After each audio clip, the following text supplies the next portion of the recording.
ជំរាបសួរបងប្អូនប្រិយមិត្តទាំងអស់គ្នាថ្ងៃនេះយើងជួបគ្នាសារជាថ្មីទៀតហើយដោយថ្ងៃនេះគឺយើងមកអ៊ុតរង្វាន់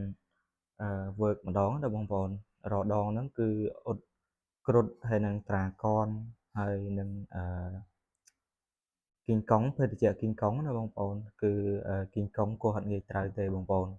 ហើយនេះគឺwork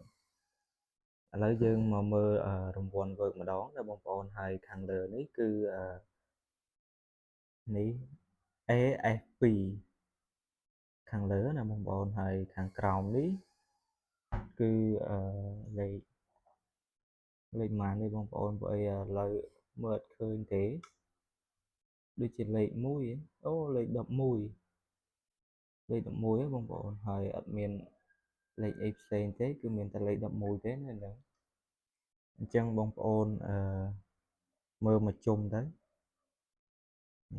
មើលមកជុំណាបងប្អូនហើយបងប្អូនបើសិនជាយកកំប៉ុងតាមដូចខ្ញុំចេះបងប្អូន comment នៅខាងក្រោមផងបើបានរង្វាន់អីគេដែរអញ្ចឹងណាបងប្អូនអញ្ចឹងបងប្អូន comment នៅខាងក្រោមផង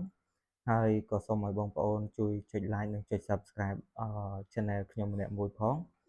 ហើយឥឡូវយើងកុំឲ្យខាតពេលវេលាយូរយើងកោះអ៊ុតរង្វាន់តែម្ដងទៅលើចេញមកហើយអូនេះគឺត្រូវបងប្អូនពួកអីwork ឲ្យតែមានឆ្នោតកន្លែងនេះអញ្ចឹងគឺដឹងតែត្រូវហើយនេះត្រូវណាបងប្អូនហើយកន្លែងនេះគឺមានដាក់លេខ4លេខ5លេខ1លេខ2លេខ3លេខ4អញ្ចឹងណាបងប្អូននៅកន្លែងហ្នឹងណាតោះឥឡូវយើងទាញមើលទាំងអស់គ្នាតែម្ដងទៅត្រូវមួយកំប៉ុងបងប្អូននេះគឺយើងត្រូវមួយកំប៉ុងណាធ្វើហ្នឹង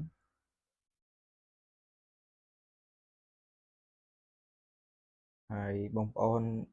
បើយកដូចនៅក្នុងវីដេអូនេះបងប្អូនត្រូវឬខុសបងប្អូន comment នៅខាងក្រោមផងឲ្យខ្ញុំបានដឹងហ្នឹងហើយបងប្អូនទាំងអស់គ្នាអញ្ចឹងខ្ញុំមានតែប៉ុណ្្នឹងទេហើយក៏អរគុណច្រើនបងប្អូនទាំងអស់គ្នាដែលបានចូលមកមើល